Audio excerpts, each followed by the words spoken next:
तुम बाप बनने वाले हो। क्या बकवास कर रही हो? मैं बाप बनने वाला हूँ?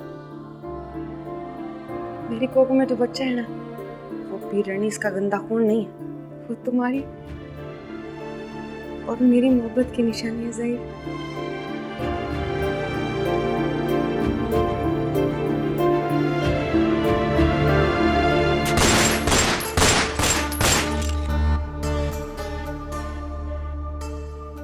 मैं जानता हूं तो यही है।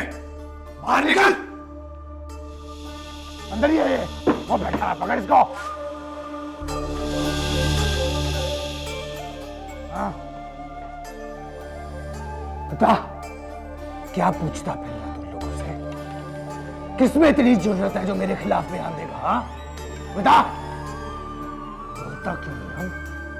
ये तुम ठीक नहीं कर रहे। हटाओ इसे।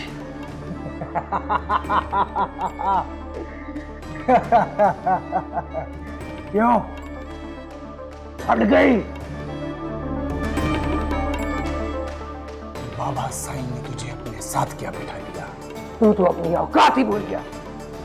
क्या समझता है तू? हैं? क्या समझता है तू? मुझे जेल गिराएगा? तू मुझे मेरे खिलाफ सबूत इकट्ठे करता फिर रहा है ना तू? या तेरा काम आसान कर देता। मैंने ही मारा है खैरू और उसकी बीवी को। बता, क्या करेगा? बोल। कुछ भी नहीं कर सकता तू, कुछ नहीं कर सकता। मैं मालिक हूं मखदूमाबाद का, जिसकी चाहे जान लूं, जिसे चाहे जिंदा छोड़ूं।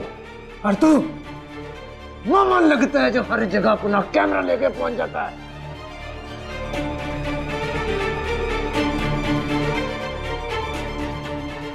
ज़हीर, कान खोल के मेरी बात सुन। मैं तुझे कुछ दिन देता हूं, तेरे से जो होता है तू कर ले। उसके बाद मैं करूंगा।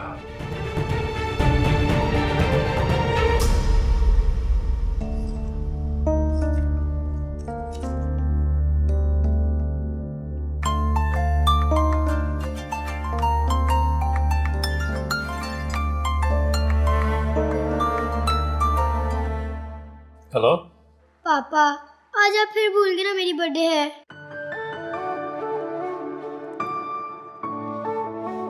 मुझे आपको किसने कहा कि मैं भूल गया? मुझे अच्छी तरह याद है कि आज मेरी जान की बर्थडे है। अगर आपको याद था तो आपने मुझे विश क्यों नहीं किया? वो इसलिए नहीं किया क्योंकि बाबा ना आपको सरप्राइज देना चाहते थे, इसलिए। मामा कह रही थी आज हम भी आपको एक सरप्राइज देंगे। वो क्या? हम वहाँ आ रहे हैं आपके पास। मैं आपके पास अपनी बर्थडे सेलिब्रेट करूंगी, बहुत मजा आएगा। अरे पर बाबा तो आपके पास आ रहे थे। आप एक काम करें, आप बस मेरा वेट करें, आप जल्दी आपके पास आएंगे। प्रॉमिस? आप आएंगे ना? I promise. ओके, मैं अभी मामा को बताती हूँ। मामा,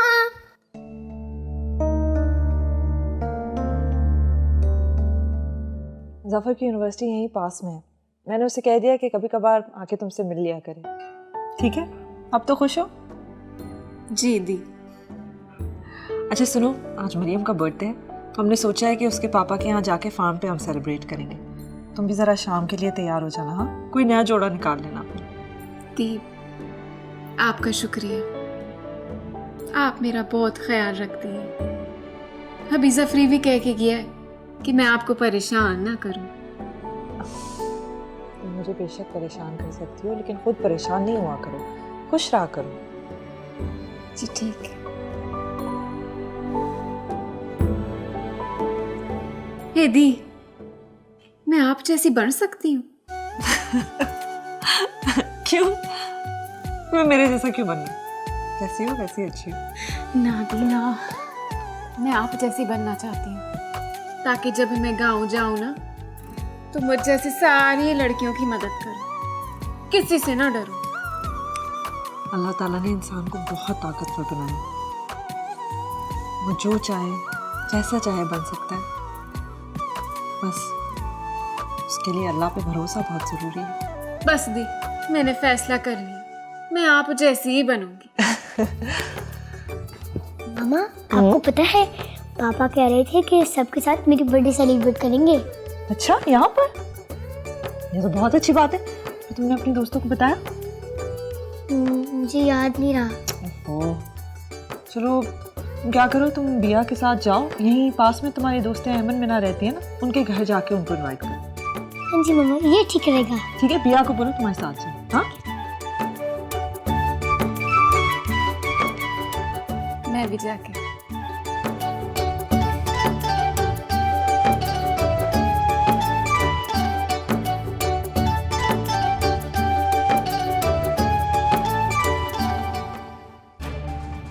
तेरे 20 की तो ऐसी की तैसी है। मैं तुझे बताता हूं, और मैं तुझे बताता हूं कि शराफत का गुस्सा क्या होता है। अगर तुम्हारी जगह यहां कोई और होता ना, तो उसकी लाश पड़ी होती यहां पर। आप मुझे अगर अपना बेटा समझते तो मुझसे ये सौतेलों वाला सलूक ना करते बाबा। आपको क्या जरूरत थी उस थानेदार को मना करने की कि वो मेरा हुक्म ना माने? अगर मुझे यकीन होता कि तुमने ऐसा नहीं किया, तो मैं उसके साथ कभी ऐसी बात ना करता। मुझे समझ नहीं आता आपको उस रिपोर्टर से इतना डर किस बात का है? क्या कहा तूने? मैं उस रिपोर्टर से डरूंगा? सारे मखदूमाबाद में मुझे आपने जलील करवा दिया, मेरे पे पाबंदियां लगवा दी। अगर ये डर नहीं है तो और क्या है? सही गुस्ताख! जुर्रत कैसे हुई अपने बाप से आवाज बुलंद करने की? तुझे पालने से तो बेहतर था मैं किसी कुत्ते को पाल लेता। कम से कम मेरा फर्मा बरदार तो होता। और सुनो, कान खोलकर सुन, आखिरी बार तेरी ये नाफरमानी बर्दाश्त कर रहा हूं। अगली बार किया ना तो जायदाद से आग कर दूंगा और मखदूमाबाद से बेदखल करूंगा तुझे। आवाज नीचे, समझा इसे? अपनी हद में रहे।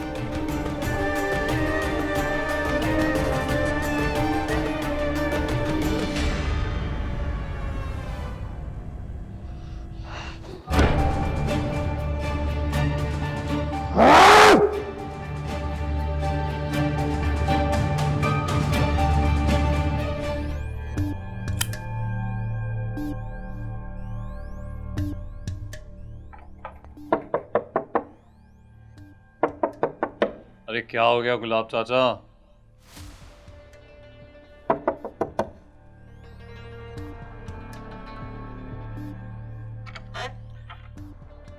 बेगम साहिबा आ रही हैं।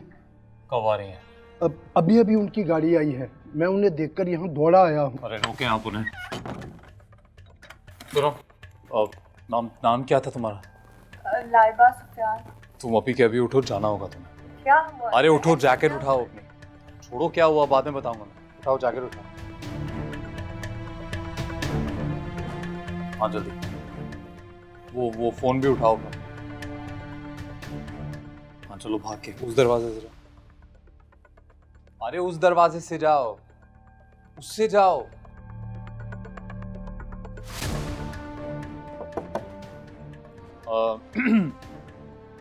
आ रहे हैं, 1 मिनट।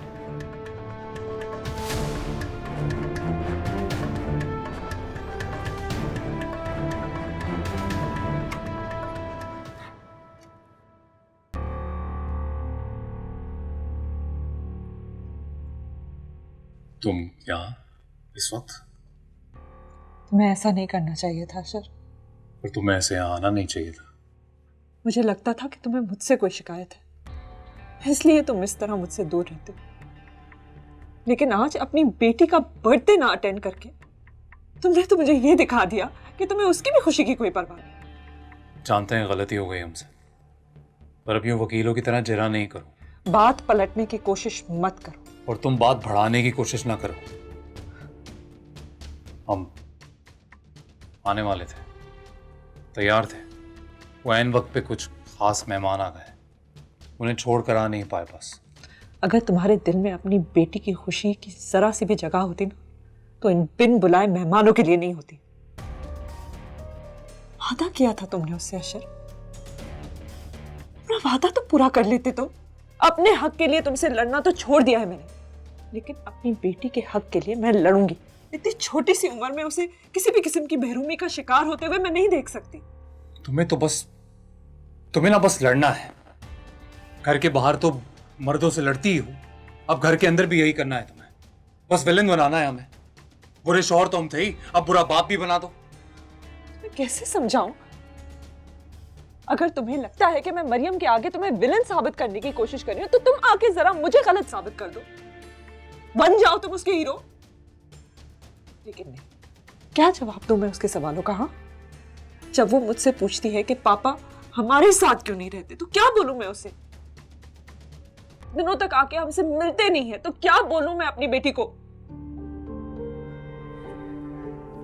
पता है, उसने केक भी नहीं काटा, रोते रोते चली गई अपने कमरे के अंदर। क्या जवाब दूं मैं उसे? हाँ, अब कल सुबह वो उठेगी और मुझसे पूछेगी पापा क्यों नहीं आए मम्मा, तो क्या बोलूं मैं उसे? तुम इतनी किताब लिखते हो, इतने स्क्रिप्ट्स लिखते हो, तो जाओ एक कागज पकड़ो और इन सारे सवालों का जवाब लिख के मुझे दे दो। जब भी वो मुझसे पूछेगी, मैं तुम्हारा जवाब पढ़ के उसे सुना दूंगी। खुश?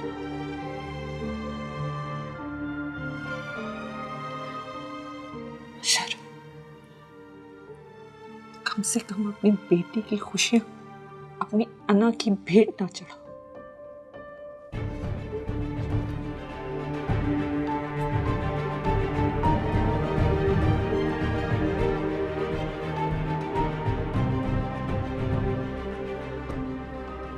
चाचा, आशिर साहब से मिलने कौन आया था? वो कुछ दोस्त थे। लड़की आई थी मिलने? नहीं नहीं नहीं, लड़की नहीं थी, शायद प्रोड्यूसर थे, प्रोड्यूसर। गुलाब चाचा, कम से कम अपनी उम्र का तो लिहाज कर ले। मैं जानती हूँ कि आप अशर के कितने वफादार हैं, इसलिए आपको कुछ कहने पर मजबूर नहीं करूंगी। लेकिन एक बात मैं कहूंगी, किसी की गलती छुपाना एक नेकी का काम है, लेकिन किसी का जुर्म छुपाना गुनाह है।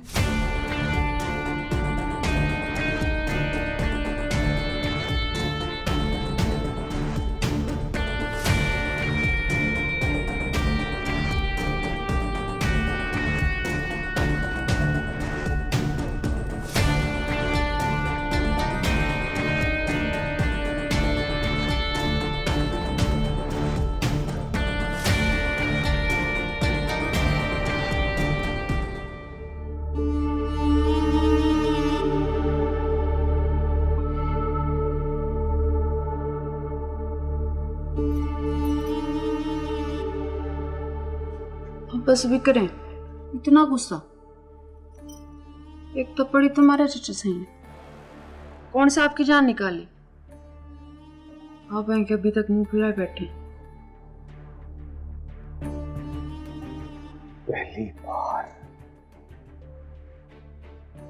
बार बाबा साईं ने मुझ पर हाथ उठाया, वो भी उस दो टके के रिपोर्टर के लिए।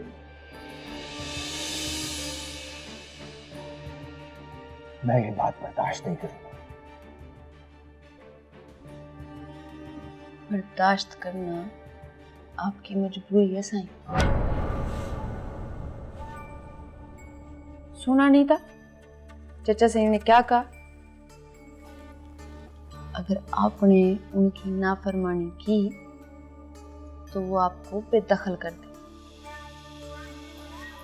और आपको तो पता ही है चचा सही का हर फैसला पत्थर पे लकीर होता है। मेरी मानो तो चचा सही की बात मान लो, ये ना हो आपके किए की सजा मेरे बेटे को भुगतनी पड़े। तेरे मशवरे की जरूरत नहीं है मुझे, नहीं है जरूरत तेरे मशवरे की। मैं अच्छी तरह जानता हूं मैंने क्या करना है। मशवरे देती रहती है हर वक्त। नहीं तो क्या करेंगे आप? चचा सही के खिलाफ खड़े होंगे? इंसान को अपनी हैसियत के मुताबिक बात करनी चाहिए। अब तू बताएगी मुझे मेरी हैसियत? तू बताएगी?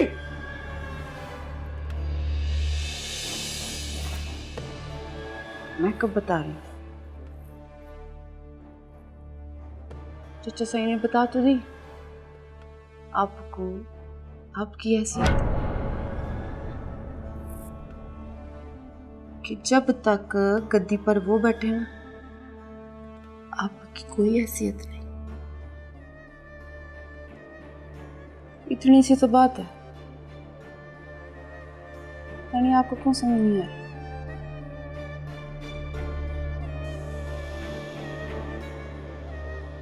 मेरी बात माने तो चचा सही का फैसला मान ले। आज तो हवेली में थप्पड़ मारा ना, ये ना हो कल को पूरे मखदूमाबाद में जलील करके रखा।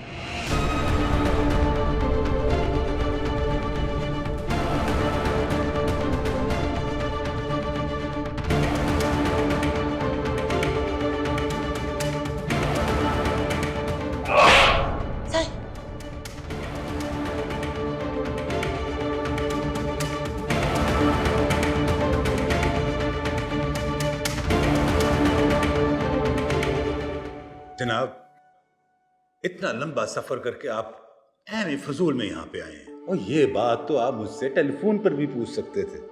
आपसे तो मैं फ़ोन पर भी बात कर सकता था, मगर मुझे यहाँ कुछ और लोगों से भी मिलना था, इसलिए मेरा यहाँ आना ज़रूरी था। चला अच्छा हुआ आप आ गए। आप हमारे मेहमान हैं। मखदूमाबाद के लोगों के बारे में तो आपने सुना होगा, ये बड़े मेहमान नवाज हैं। आप ये बताएं आप क्या लेंगे, चाय, पानी या डायरेक्ट खाना ही मंगवा लें? किसी चीज़ की ज़रूरत नहीं है, बस आप मुझे मेरे सवालों के जवाब दे दें, मेरे लिए इतना ही बहुत है। ओ जनाब, सवाल जवाब तो रस्मी कार्रवाई है, कुछ हमें खिदमत का मौका दें। बहुत बहुत शुक्रिया। चलिए जनाब, जैसे आपकी मर्जी, पूछें क्या पूछना चाहते हैं। खैर, और उसकी बीवी का जो कत्ल हुआ था उसके बारे में अब तक आपने क्या तफ्तीश की है? ओ जनाब, वो तो सीधा साधा केस था, उन्होंने खुदकुशी की है। गांव के बहुत सारे लोगों ने खुद उन्हें अपनी आंखों से देखा है, रेलवे ट्रैक की पटरी पे जाते हुए और ट्रेन के आगे गिरते हुए। असल में जनाब, उनकी जवान बेटी घर से भाग गई थी, इसी का उनको दुख था, इसलिए तो उन्होंने खुदकुशी कर ली। उसकी बेटी कब भागी थी? जनाब, यही कोई मरने से 2-4 दिन पहले। और फिर आप तो जानते हैं गांव में कैसी छोटी छोटी रस्में होती हैं। बस फिर जब तमाम गांव वालों को पता चला इस बात का, तो सबने इनके साथ ताल्लुक तोड़ लिया, किसी को मुंह दिखाने के काबिल ही नहीं रहे थे। क्या करते बेचारे। ऐसे उसकी बेटी अरूसा नाम है ना उसका? जी जी, यही नाम सुना है मैंने। क्यों भागी थी वो, पता किया आपने? और जनाब, वही जो इस उम्र में लड़कियों के साथ होता है, इश्क मशूकी के चक्कर में घर से भाग गई। माँ बाप की इज्जत अपने पैरों में रोलते। मगर मैंने तो सुना कि वो पीर अनीस के खौफ से यहाँ से भागी थी, शायद वो जबरदस्ती उससे शादी करना चाहता था। ना, ये किसने कह दिया आपको? ओ पीर अनीस को किसी के साथ भी जबरदस्ती शादी करने की क्या जरूरत है? वो तो खैरू और उसकी बीवी ने खुशी के साथ उनके साथ रिश्ता तय किया था। बस लड़की का किसी और के साथ चक्कर था। उसने तो अपने माँ बाप को भी पता लगने नहीं दिया। यकीनन जिस लड़के के साथ उसका चक्कर चल रहा होगा वो भी तो इसी गांव का होगा, उसी के साथ भागा होगा। यकीनन उसके बारे में तो आपने पता लगाया ही होगा। कौन था वो? अब वो उसी का रिश्तेदार था जी, वही उसको रगला के ले गया होगा यहाँ से। हम उसे ढूंढ रहे हैं। भला उसको क्या जरूरत है उसको भगाने की? वो तो उसका मंगेतर था ना, रिश्ता तय हुआ था उसका। ये तो सब बातें हैं जनाब, असल बात तो यही है कि वो लड़की उसी लड़के के साथ भागी है। लेकिन लोग तो कहते हैं कि जब खैरू ने पीर अनीस को रिश्ता देने से इनकार किया तो उसने उन दोनों को कत्ल कर दिया। जनाब आप तो जानते हैं, बाखबर आदमी है, लोगों की तो आदत होती है ऐਵੇਂ बासर लोगों पर इल्जामात लगाने की। और असल बात तो सबूतों की है, वो यहां किसी के पास भी नहीं है। हमने बड़ी तफ्तीश की है, हमें तो कुछ भी नहीं मिला इस केस में से। SHO साहब, रेल की पटरी पर होने वाला ये पहला वाकया तो नहीं है। इससे पहले भी 3 लड़कियां कत्ल हो चुकी हैं। क्या उन्होंने भी खुदकुशी की थी? मुझे लगता है आप किसी गलत आदमी से मिला है।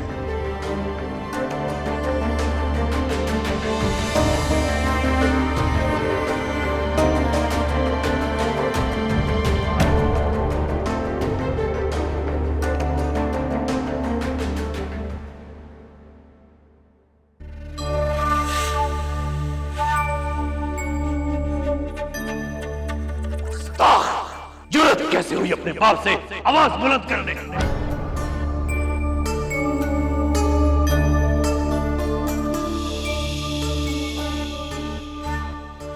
तुझे पालने से तो बेहतर था मैं किसी कुत्ते को पाल लेता।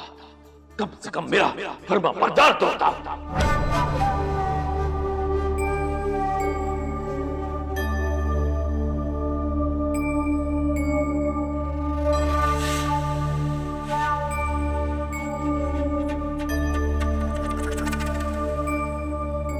इतना गुस्सा, एक तो पड़ी तुम्हारे चचे से, कौन सा आपकी जान निकाली? इंसान को अपनी हैसियत के मुताबिक बात करनी चाहिए। चचा सही ने बता तो दी आपको आपकी हैसियत।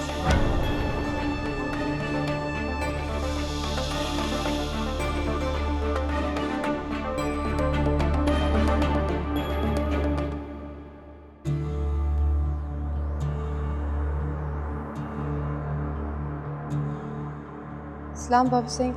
सलाम अम्मा सिंह। वालेकुम वालेकुम। अनीस का बाबू साईं, छोटे साईं तो बाहर बैठे हैं, आप कहें तो बुला दूं? हाँ बोलो, रुको मैं खुद जाता हूँ। बाबू साईं, मैं तो कहती हूँ आप ना ही जाएं तो अच्छा होगा। ऐसा क्यों कह रही? मैं क्यों ना जाऊं? बाबू साईं, छोटे साईं रात से बहुत गुस्से में, बहुत मूड खराब है उनका। मुझे तो डर लग रहा है आप कोई कुछ उल्टा सीधा ना बोल दें। बेटा है मेरा, ज्यादा से ज्यादा क्या कह देगा सुन लूंगा। मेरी धी तुम परेशान ना हो, एक काम कर, खाना लगवा, हम साथ खाना खाएंगे। जी बाबू साईं। अल्लाह अकबर अल्लाह। जायदा कहाँ है? कब से नजर ही नहीं आई है। ये क्या करती रहती है अपने कमरे में? अम्मा सेण, माँ आप हैं उसकी, आपको पता होना चाहिए आपकी बेटी कमरे से क्यों नहीं निकली। अम्मा सेण, इस उम्र में लड़कियां खुद को कमरे में बंद कर लें तो इसका मतलब पता है ना क्या होता है? बेनजीर साफ साफ क्यों नहीं बताती? क्या बात है? अम्मा सेण, वो शहर से पढ़ लिख कर आई है। उसके और हमारे ख्यालात में बहुत फर्क है। और किसी की जिंदगी का फैसला करने से पहले उसे पूछ तो लो, ये ना हो कल को पछताना पड़े। उनसे कुछ कहा उसने? मसेण, यही तो मसला है। या जब तक कोई कुछ कहता नहीं है, हम उसके दिल की बात समझते ही नहीं है।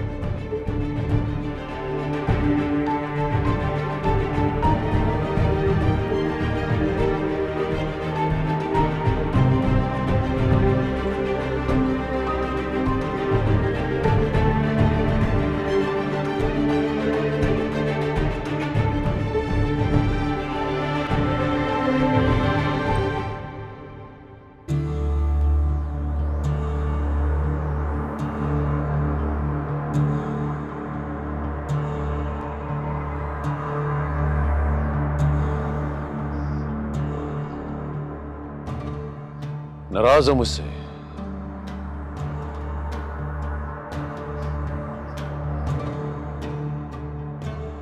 मुझे तुम्हें थप्पड़ नहीं मारना चाहिए था, पर क्या करूं, तुम्हारी हरकतें ही ऐसी हैं कि मेरा तुम पर हाथ उठ गया। मैं नहीं चाहता कि तुम इन हरकतों से अपना मुस्तकबिल दांव पर लगाओ, पर तुम समझते ही नहीं मेरा पुत्र। जानते हो, तुम्हारी उम्र में मैं बिल्कुल इसी तरह का था। जो अच्छा नहीं लगता था उसे मैं गायब करवा देता था, पर वो जमाना और था। और आज का वो क्या कहते हैं, सोशल मीडिया का दौर है। छोटी से छोटी बात भी जंगल की आग की तरह फैल जाती है। उस दौर में तो मखदूमा बात की तरफ कोई आंख उठाकर नहीं देख सकता था, लेकिन अब मुश्किल है मेरा पुत्र। जो नहीं डरता उसे मत डराओ। ये ना हो कि उसे देखा देखी दूसरा भी तुमसे डरना छोड़ दे। अक्ल से काम लो। अगर तुम कुछ दिन रुक जाते हो तो मैं तुमसे वादा करता हूं, उस रिपोर्टर के साथ जो दिल चाहे करो सलूक, मैं तुम्हें नहीं रोकूंगा। पर खुदा के लिए अभी थोड़ी देर रुक जाओ।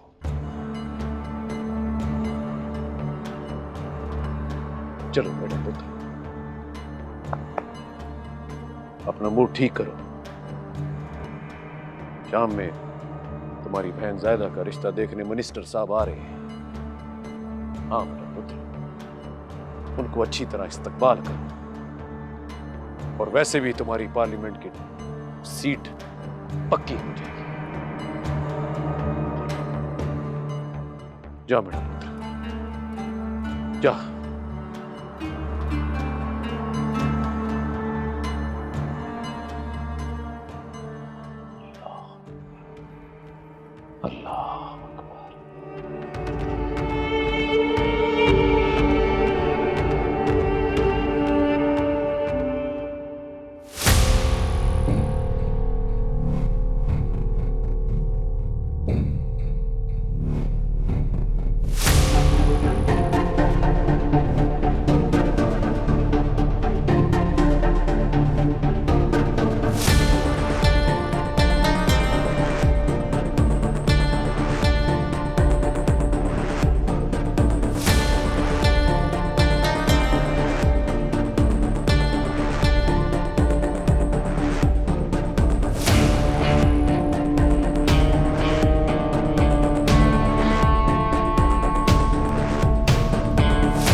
चुप हो जा साइदा, एक लफ्ज भी मुंह से ना निकालना।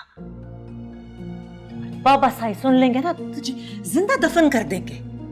मुझे मरना मंजूर है, पर मैं अदा साईं की टिकट की खातिर बलि का बकरा नहीं बनूंगी।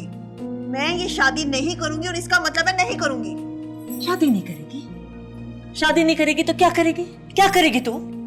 मुझे अपनी मर्जी से शादी करने का हक है और मुझसे कोई ये हक नहीं छीन सकता। ऐसी वाहियात बातें हमारे घरों की लड़कियां नहीं करती ज़ायदा। तू भूल रही है तू मखदूम दाऊद की बेटी है। तो मखदूमों की बेटी होना जुर्म है क्या? मखदूमों की बेटी की अपनी कोई जिंदगी नहीं, उनका कोई फैसला नहीं हो सकता, उनकी कोई मर्जी नहीं। अपनी मर्जी कर सकती, लेकिन अपने बाप की इज्जत अपनी जूतियों में रोलने का तुझे हक नहीं है ज़ायदा। तूने मेरे सामने तो ये बात कर दी है, किसी और के सामने मत करना। देख मैं तेरे आगे हाथ जोड़ती हूँ, अपने बाप की लाज रख ले। मैं फैसला कर चुकी हूँ, मैं ये शादी नहीं करूंगी। और आप अभी जाकर बाबा साईं को बता दें कि अगर उन्होंने मुझसे जबरदस्ती करने की कोशिश की तो मैं ये फैसला सबके सामने सुनाऊंगी और सबके सामने इनकार करूंगी। किसी गलत फहमी में मत रहना ज़ायदा। हमारे घरों की बेटियां या तो बाप की मर्जी से दुल्हन बन के रुखसत होती हैं या फिर उन्हें कफन पहनाकर उनका जनाजा रुखसत किया जाता है। तीसरा रास्ता नहीं है। तू सोच ले तू किस तरह से रुखसत होना चाहती है। तो ठीक है, आप मेरा कफन मंगवा लें।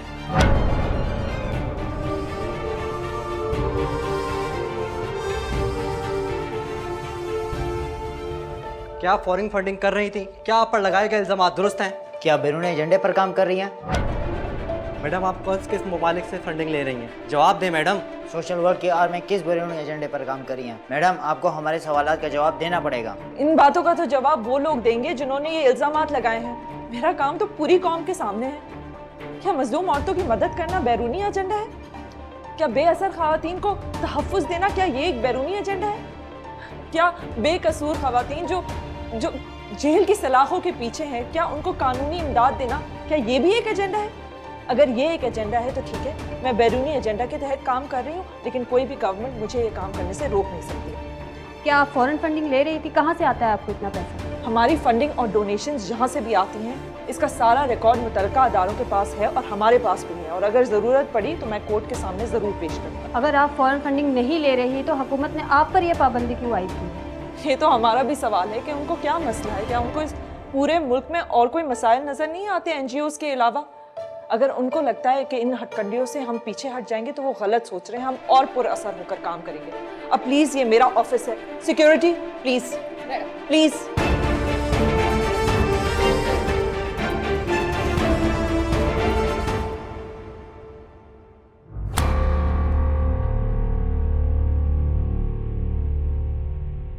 शॉट कैसी थी? फैंटास्टिक। आपकी तो हर शॉट ही कमाल होती है। अब तो खुश है ना?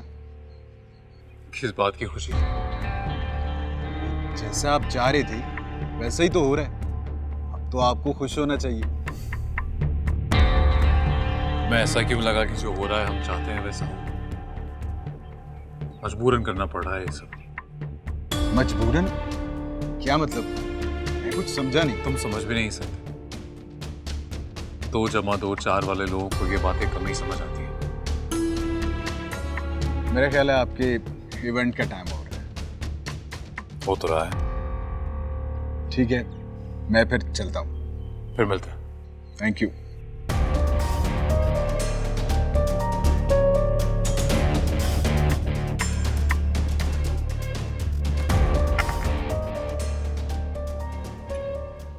कौन था वो?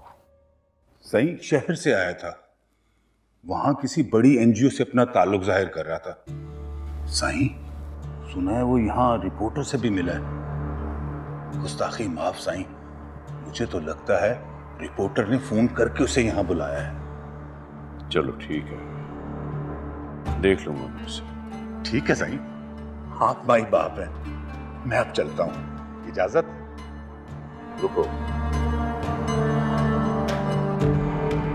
अनीस को इस मामले का पता नहीं चलना चाहिए। हुक्म हो गया साईं, आपका हुक्म हो गया। आप तो जानते हैं ड्यूटी की मजबूरी ना हो तो मैं हमेशा आपके हुजूर नंगे पांव हाजिर हुआ हूं। साईं, अब मुझे इजाजत।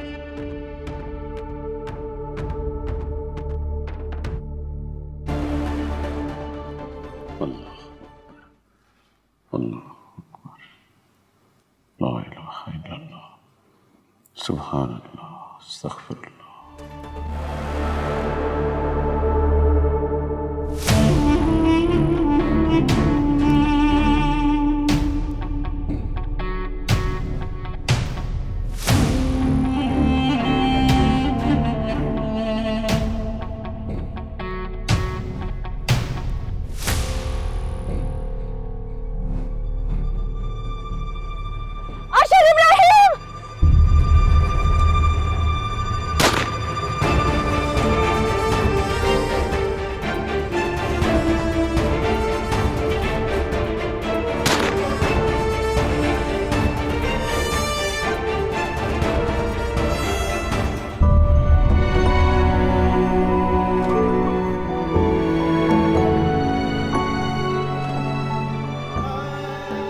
कहाँ है मेरी बेटी? कहाँ है मेरी बेटी? कहाँ चले गए थे आप? कब से आपका इंतजार कर रहे थे। बोल क्यों नहीं रहे आप कुछ?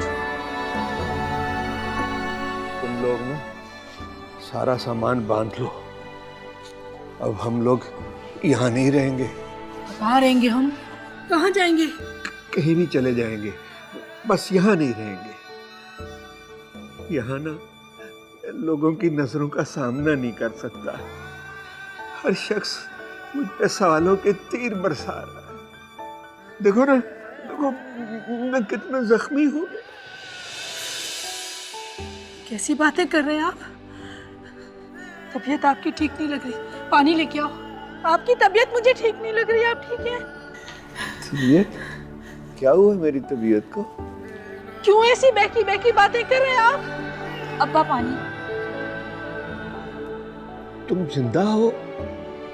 तुमने तो खुदकुशी नहीं कर ली थी? ये तो मर गई थी ना, तो अब यहाँ ये क्या कर रही है? कैसी बातें कर रही है? तो हमारी सारा है। पानी पिए आप। ये सारा है? तो फिर मरा कौन था? हाँ, वो रिमशा थी। हाँ, तुम भी मर जाओ, खुदकुशी कर लो। नहीं नहीं, बल्कि हम सब खुदकुशी कर लेते हैं, फिर सब ठीक हो जाए। हाँ, मुझे लोगों के सवालों का जवाब भी नहीं देना पड़ेगा। मुझे लोगों के सवालों का जवाब भी नहीं देना पड़ेगा, सब ठीक हो जाएगा। क्यों कर रहे हैं ऐसी बातें आप? क्यों कर रहे हैं आप ऐसी बातें?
लोगों को फिक्र करने की कोई ज़रूरत नहीं है। कुछ भी नहीं होगा, हमने कोई गलत काम नहीं किया है, और जिस इंसान ने कोई गलत काम नहीं किया होता उसको डरने की कोई ज़रूरत नहीं होती।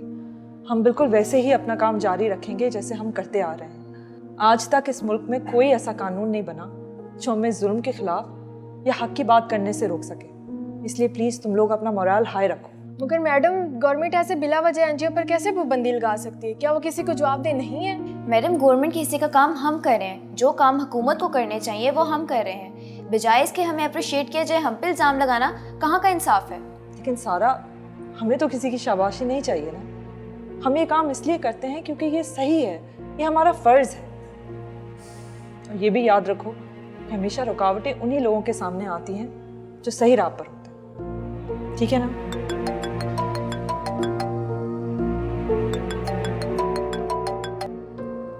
हेलो,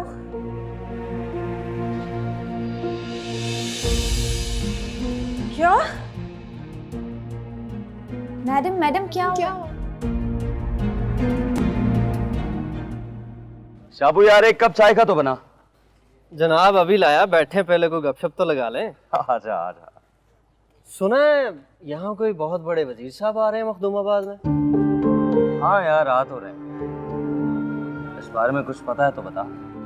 जनाब ये बात तो आपको पता होनी चाहिए ना। मेरी ड्यूटी है चाय पिलाना, वो मैं आपको अभी पिला दूंगा। खबरें इकट्ठी करना तो रिपोर्टर बाबू आपकी नौकरी है ना। ज्यादा तो नहीं, मगर एक बात पक्की है, यहाँ वो सैर करने तो आ नहीं रहे। जरूर कोई बड़ी गेम होने वाली है। कैसी? समझ जाएंगे, बहुत जल्द समझ जाएंगे रिपोर्टर बाबू। बैठे, मैं आपके लिए चाय लेके आता हूँ।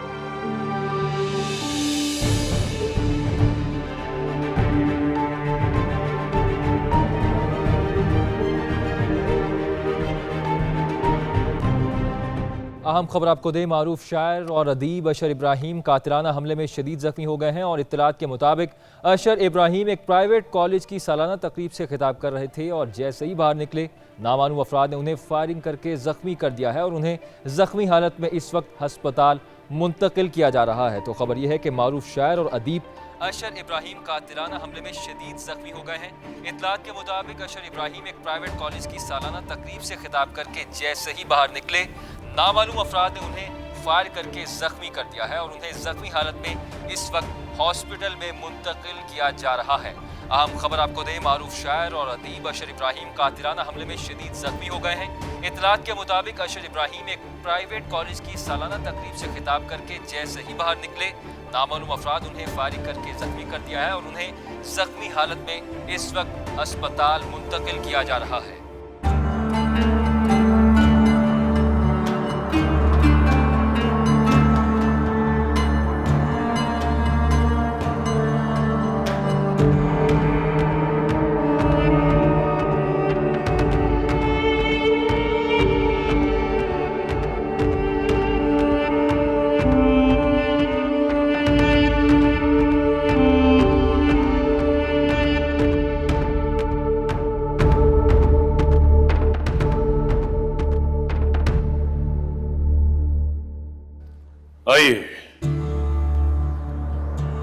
आइए आइए, खुश आमदीद। फिर साहब, मुझे उम्मीद है कि यहाँ पहुँचने में मुझे ज़्यादा ताख़ीर नहीं हुई। नहीं भाई, ऐसी कोई बात नहीं। वैसे भी हमें इस्लामाबाद वालों की मजबूरियों का अंदाज़ा है। नहीं पीर साहब, मैं यहाँ इस्लामाबाद वाला बनकर नहीं आया, मैं तो आपके दर पर सवाली बनकर आया। देखिए, यहाँ तक तो मैं अपनी मर्जी से आ गया, आगे आपने जो हुक्म करना है हमने तो वही करना है। अरे आइए, बाकी बातें बैठ के करते। आइए आइए आइए, तशरीफ रखिए, बैठिए। आपको अपडेट करें कि पुलिस सीसीटीवी की मदद से हमलावर को ट्रेस करने की कोशिश कर रही है और मजीद आपको बताएं कि यानी शाहिदीन के मुताबिक हमलावर मुबैना तौर पर कोई लड़की थी जिसने नकाब ओढ़ रखा था, मगर क्या वो लड़की इसी कॉलेज की ही कोई स्टूडेंट थी, इस बारे में कुछ कहना अभी कबलस वक्त है। पुलिस सीसीटीवी की मदद से हमलावर को ट्रेस करने की कोशिश कर रही है। यानी शाहिदीन के मुताबिक हमलावर मुबैना तौर पर कोई लड़की थी जिसने नकाब ओढ़ रखा था, मगर क्या वो लड़की इसी कॉलेज की ही कोई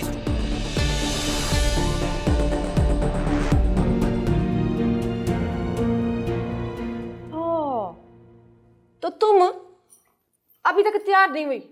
बाहर सारे मेहमान तेरा इंतजार कर रहे हैं। चल जल्दी कर।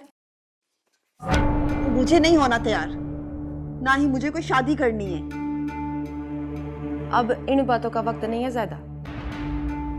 अब कुछ नहीं हो सकता। क्यों नहीं हो सकता? क्यों नहीं कुछ हो सकता? क्या मेरी खुशियों की कोई अहमियत नहीं किसी की नजर में? बाबा साईं को अपना फैसला बदलना ही पड़ेगा। तुम तो ऐसे बातें करियो जैसे तुम चाचा साईं को जानती नहीं हो। अरे पगली, उनके नजदीक हम सब की जानों से ज्यादा अपनी जुबान की अहमियत। वो अपना फैसला कभी नहीं बदलेंगे। जब मैं ही इनकार कर दूंगी तो कैसे करेंगे मेरी शादी? तो तुम्हें किसने कहा कि शादी करने के लिए लड़की की हाँ की जरूरत होती है? कोठों में बैठी हुई तवाइफों और इन बड़ी बड़ी हवेलियों में पैदा होने वाली लड़कियों का मुकद्दर एक जैसा होता है। उनकी भी जब अच्छी बोली लगती है ना तो उनको बेच दिया जाता है, और इन बड़ी बड़ी हवेलियों में पैदा होने वाली लड़कियों को कभी जायदाद और कभी पग ऊंची करने की खातिर रुखसत कर दिया जाता है। ना उम्र देखी जाती है, न शक्ल सूरत। तुम तो खुशकिस्मत हो, चचे साईं ने जो तुम्हारे लिए चुना है ना, पढ़ा लिखा भी है और खूबसूरत। मेरी बात मान, अल्लाह साईं की मर्जी समझ के ना कबूल कर लो, वरना सो जूते भी खाने पड़ेंगे और शादी भी यही होगी। ऐसा नहीं हो सकता। मैं अपने साथ किसी को जबरदस्ती नहीं करने दूंगी। चलो, तुम्हारी ये गलतफहमी भी बहुत जल्दी दूर हो जाएगी। बेनज़ीर, मैंने तुझे इसको लाने के लिए कहा था, तू अंदर आके भूल ही गई कि किस काम से आई थी। अम्मा सर, मैं ज़ायदा चल, वो लोग इंतजार कर रहे हैं। मैंने आपसे कहा था ना मैं शादी नहीं करूंगी। फिर वो लोग यहाँ क्यों आए हैं? मैंने भी तुझे कुछ कहा था, वो क्यों भूल गई है? देख, तेरी शादी वहीं होगी जहां तेरे बाबा साईं तय करेंगे। ज्यादा तमाशा ना कर और चल चुपचाप। लेकिन अम्मा से बस बस, मैंने माँ बन के तेरी सारी बातें सुन ली है ना। मुझे पीर दाऊद की घरवाली बनने पे मजबूर ना कर, समझी तू? चल।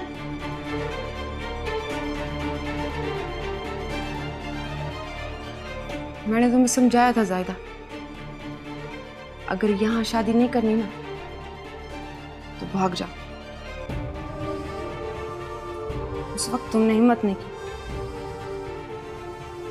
और जिसमें हिम्मत नहीं होती ना उसको मोहब्बत भी नहीं करनी चाहिए। ठीक कह रही हैं आप, मुझसे बहुत बड़ी भूल हो गई। मुझे यहाँ वापस आना ही नहीं चाहिए था। मैंने बहुत बड़ी गलती कर दी यहाँ वापस आकर। तुम अगर अभी भी हिम्मत करो ना तो अपनी मोहब्बत हासिल कर सकती हो। आज तो वो तुम्हारे निकाह की तारीख लेने हैं। निकाह तो आज है ही नहीं। तुम उनसे जाके मिलो, जब वो चले जाएं फिर बताऊंगी आगे क्या करना है। मैं तुम्हारी पूरी मदद करूंगी यहाँ भागने से। मैं तुम्हारे साथ हूँ। चलो जल्दी से तैयार हो जाओ।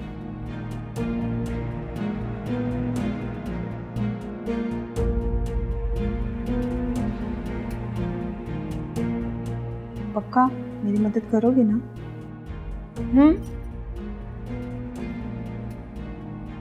मेरा वादा है तुमसे, मैं तुम्हारी मदद जरूर करूंगी। पीर साहब, मैं अर्ज कर रहा था कि सियासत जो है वो कांटों पे चलने का नाम है। एक टेढ़ा कदम पड़ जाए इंसान खाई में गिर जाता है। भाई जी, एक बात तो तय है,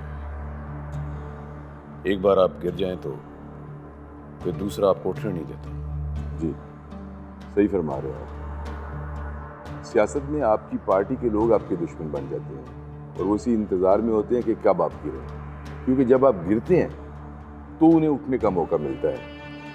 इसीलिए कहते हैं कि सियासतदान अपने साये पे भी भरोसा नहीं करता।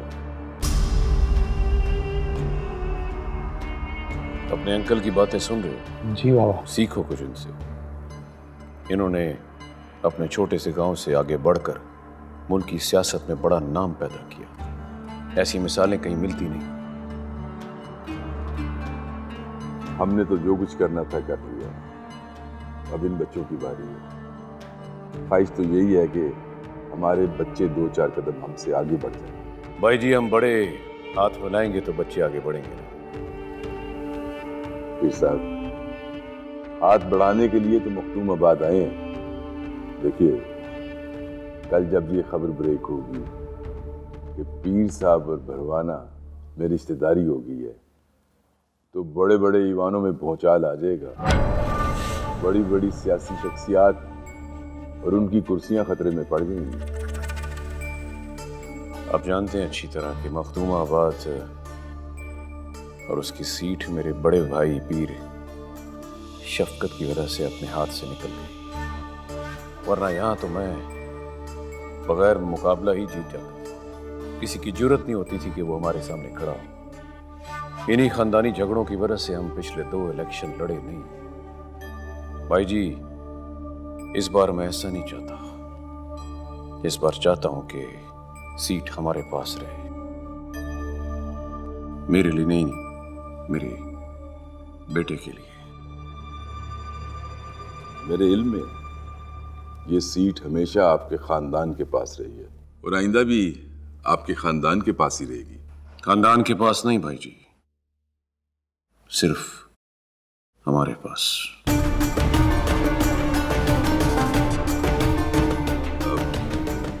अब आपके सिवा इस खानदान में बचा ही कौन? ना पीर शफकत साहब रहे और सुना है कि उनकी वफात के बाद उनके बेटे का भी कोई पता नहीं है। पीर साहब, आखिर वो आपका भतीजा है।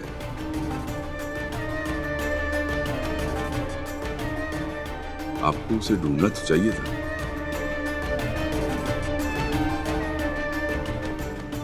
मेरी बात समझ गए ना? ढूंढ लेते हैं। बेटा, अंकल को कुछ पूछो। ठीक तरह से पूछ नहीं रहे तुम। जी जी, लेना सर। लो बेटा, अब लो।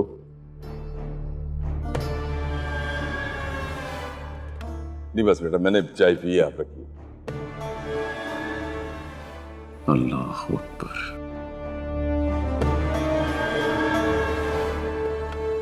हमारी खुशनसीबी होगी कि हमारे बेटे का रिश्ता आपकी बेटी से हो जाए।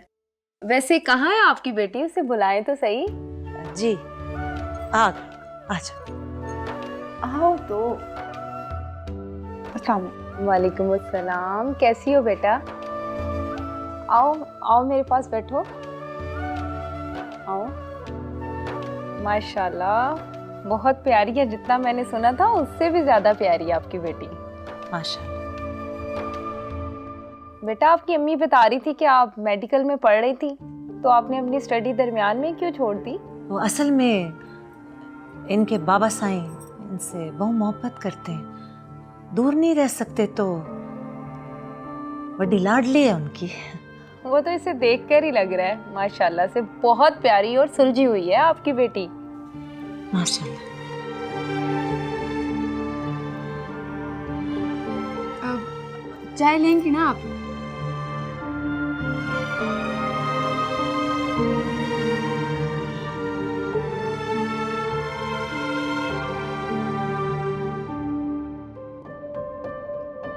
तुमने बताया नहीं, भरवाना मखदूमाबाद किसी खास मकसद के लिए आया था या वैसे ही पीर साहब के कदम बोसी के लिए यहाँ पर आया था? तुम मुझे ये तो बताओ जरा, मेरा हाल पूछने की बजाय हर वक्त पीर दर्द की खोज में क्यों लगे रहते हो?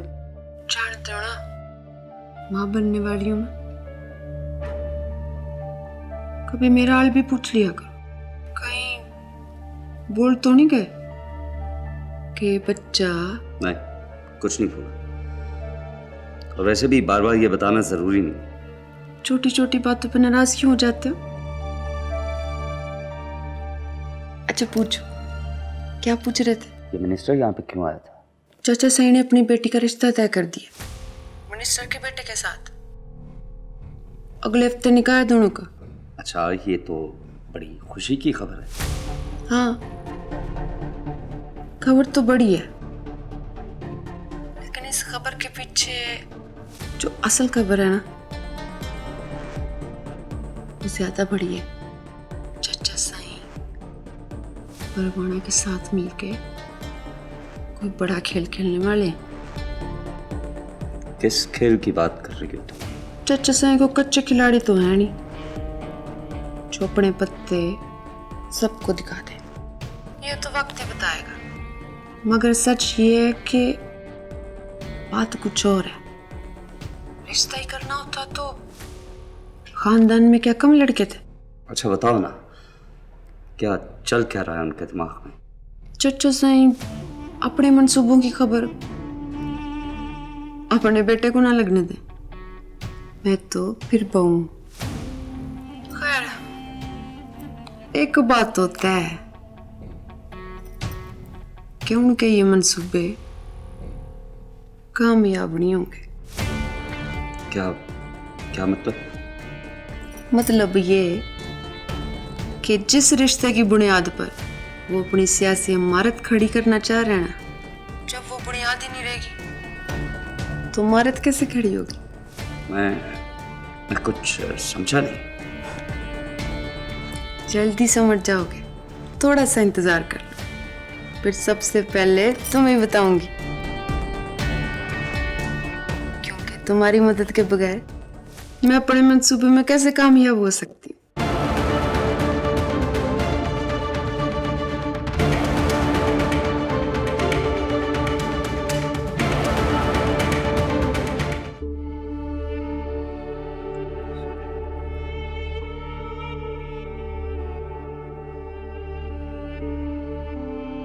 क्या बात है, परेशान लग रही? धी की रिश्ते की बात तय हुई है और तुम्हारे चेहरे पर कोई खुशी के आसार नहीं। नहीं साईं, ऐसी तो कोई बात नहीं है, मैं खुश हूं। लड़के वाले कैसे लगे तुम्हें? इस बारे में तो मैंने सोचा ही नहीं साईं। अगर आपने फैसला कर लिया है वहां रिश्ता करने का, तो मैं कौन होती हूँ अंदाजे लगाने वाली उनके बारे में? अच्छे ही होंगे साईं। अगले हफ्ते की तारीख रख दी है आपने निकाह की? हाँ जमीला, मैं जल्द से जल्द नायदा को रुखसत करना चाहता हूँ। इतनी जल्दी क्या है रुखसत करने की उसे? क्या तुम जानती नहीं हो? नहीं, मैं तो कुछ भी नहीं जानती।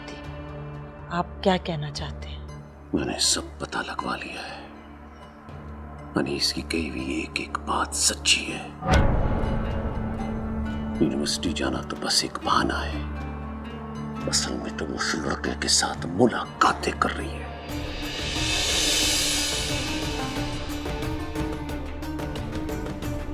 मैं अपने दिल के हाथों मजबूर हूं जमीला, वरना तुम अच्छी तरह जानती हो कि इस गुनाह की हमारे खानदान में क्या सजा है। तो डर रहा हूं उस वक्त से कि कहीं उस लड़के का नाम मेरे सामने ना ले ले, उससे पहले इसको रुखसत करो यहां से। आराम करो, रात बहु होगी। जी सही।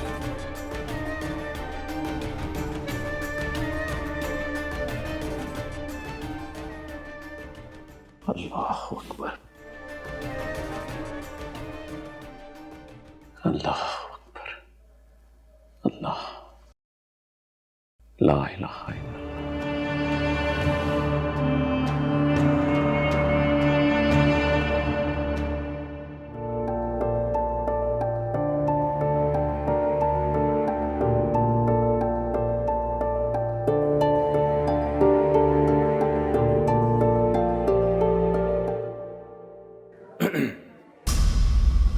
कौन है आप?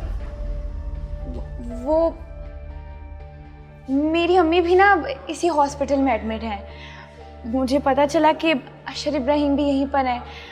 मैं उनकी बहुत बड़ी फ़ैन हूँ, उनकी किताबें बहुत शौक़ से पढ़ती हूँ, तो मैंने सोचा उनकी खैरियत मालूम कर लूँ। अब कैसे हैं वो? जी बेहतर है, अब वो ठीक है। ये तो अच्छी बात है।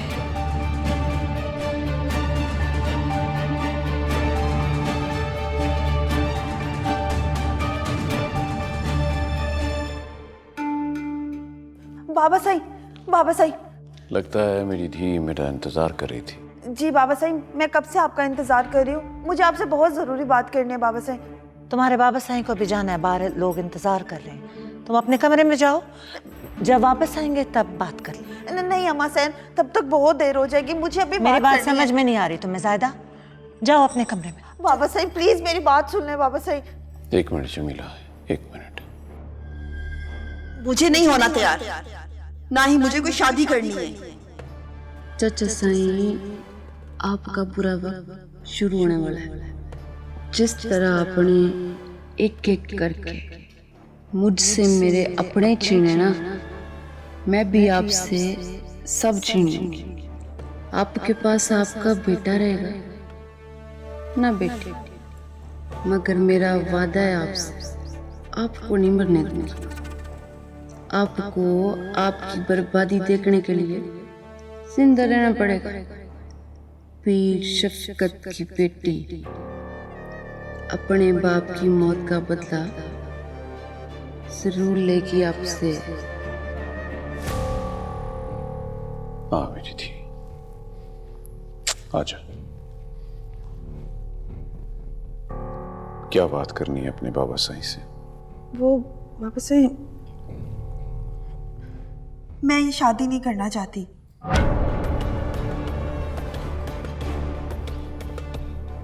और क्यों नहीं करना चाहती? क्योंकि इसमें मेरी खुशी नहीं। तो ठीक है ना बेटी थी, अपने बाबा साईं की खुशी के लिए कर लो। लेकिन बाबा साईं, मैं ऐसे कैसे किसी के साथ शादी कर सकती हूँ जिसको मैं जानती नहीं? मैं जिंदगी कैसे गुजारूंगी? ये मान जाएगी। चलो अपने कमरे में, आप जाइए, मैं इसे मना लूंगी। मान जाएगी, समझ जाएगी। तो पहले मनाना था ना।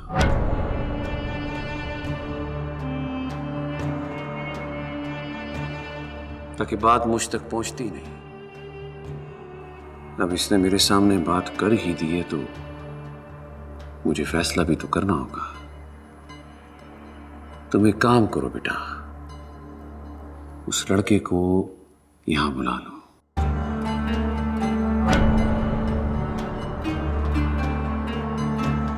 मैं उससे मिलूंगा।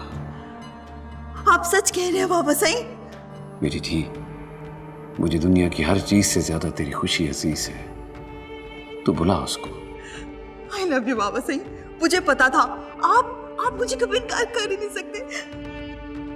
थैंक यू बाबा साईं। हाँ मेरी बच्ची, जीती रहे, जीती रहे। I love you बाबा साईं। बुला उसको। देखा आपने, मैं आपसे कहती थी ना कि बाबा साईं मेरी खुशी के लिए कभी मना नहीं करेंगे। आप ही कहती थी कि वो अपना फैसला नहीं बदलेंगे।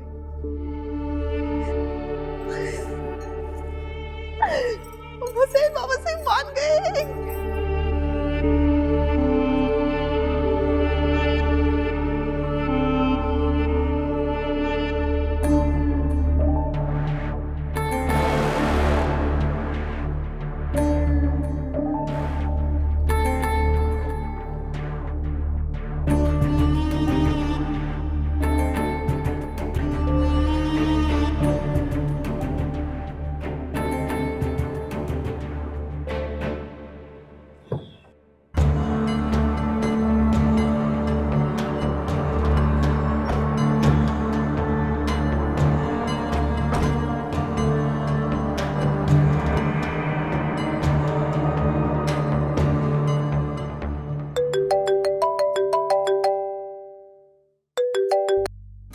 ज़ाहिदा, तुम?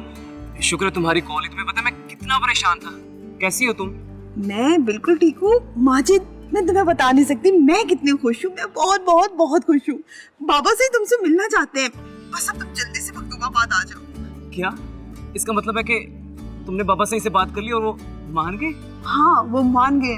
मैं तुमसे कहती थी ना, मेरे बाबा साईं मेरी खुशी के लिए कुछ भी कर सकते हैं। बस तुम जल्दी से आ जाओ मखदूमाबाद और बाबा साईं से आकर जल्दी से मिल लो। मैंने आज उनसे सारी बात कह दी है। अगर आज तुम्हारी कॉल ना आती तो मैं शायद खुद ही आ जाता। अब तो मैं एक पल भी इंतजार नहीं करूंगा, और इससे पहले कि उनका मूड बदल जाए मुझे पहुंचना ही होगा। हमारा फैसला ठीक था ना? अगर हम यही कोर्ट मैरिज कर लेते तो शायद हम कभी खुश ना रह पाते और बाबा साईं की इज्जत भी ऐसे खराब होती ना। लेकिन अब तो बाबा साईं मान गए ना। ठीक कह रही हो तुम, अल्लाह जो भी करता है बेहतर करता है। शायद वो हमें एक दूसरे से दूर करके हमारी मोहब्बत को आजमा रहा था। हाँ, पर अब हम इस आजमाइश में कामयाब भी हो गए हैं। अच्छा ये बताओ कि तुम मुझसे वहाँ मिलोगी ना? अरे नहीं, हमारे घर में मैं तुमसे मिलूं ये सवाल ही पैदा नहीं होता। लेकिन हाँ, बाबा साईं से तुम मिल लोगे ना तो फिर हमारे मिलने की राहें हमवार हो जाएंगी। चलो कोई नहीं, जहाँ इतनी देर इंतजार किया कुछ देर और सही। I love you Majid, I love you. I love you too Zahida. तुम्हें पता है मैं तुमसे कितनी मोहब्बत। ओके, खुदा हाफिज।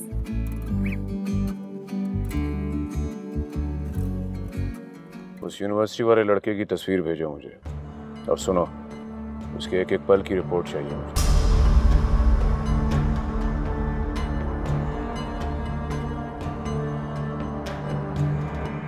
नादिर, एक तस्वीर भेज रहा हूं तुम्हें। मखदूमाबाद में दाखिल होने से पहले इसका काम हो जाना चाहिए। जी साईं। अल्लाह वो जाने दो गाड़ी। अल्लाह, सुभान अल्लाह, सुभान अल्लाह।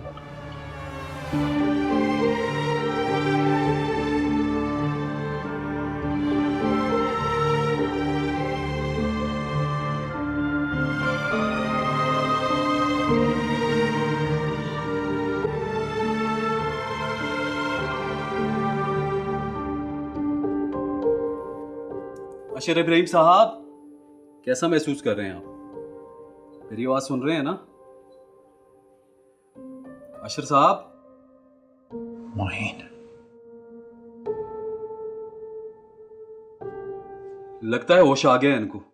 मोहिन, ये हमें कुछ बता क्यों नहीं रहे?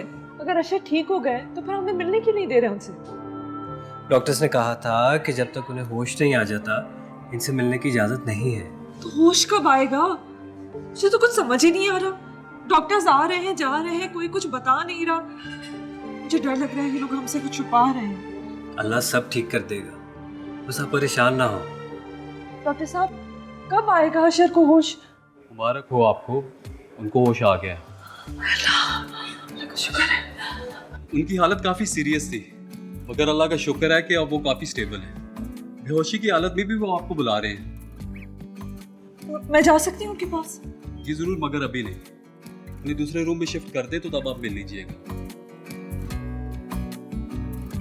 मगर एक बात याद रखिएगा, उनकी हालत खतरे से बाहर है, मगर अभी ठीक होने में थोड़ा वक्त लगेगा। आपको उनका बहुत ख्याल रखना पड़ेगा। जी, शुक्रिया। अल्लाह का शुक्र है, होश आ गया।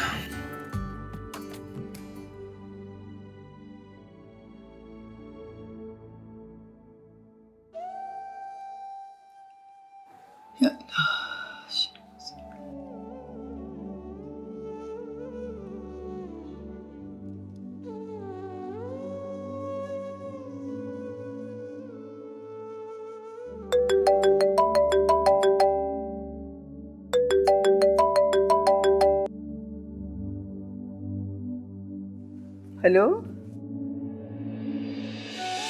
शुक्र है अल्लाह का, शुक्र है अल्लाह का। अल्लाह ने अशर की जिंदगी बचा ली।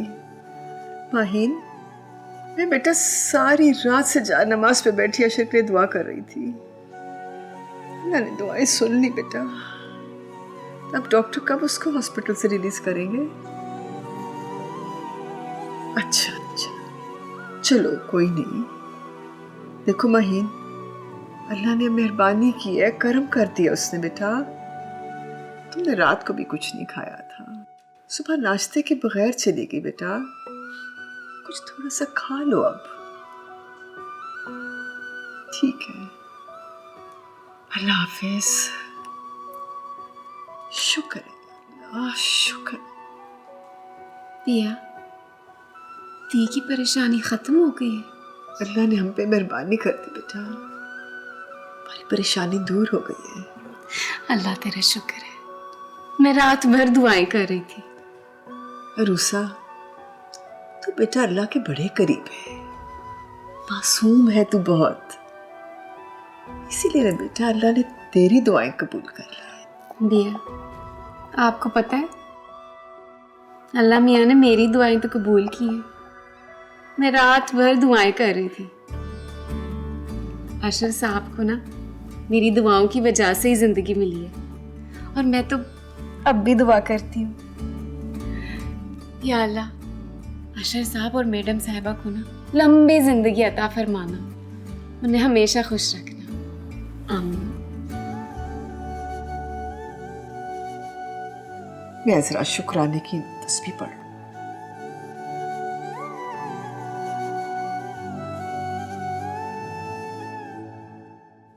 अम्मा सेन, बाबा सेन कब तक वापस आएंगे? अपनी मर्जी के मालिक हैं, जब दिल चाहेगा आ जाएंगे। तू क्यों पूछ रही है? अम्मा सेन, माजिद आ रहा है बाबा साईं को मिलने। चले आप रहने दे, मैं खुद ही कॉल करके पूछती हूँ वो कब तक वापस आएंगे। मैंने तुझे कितना गलत समझा ज़ायदा।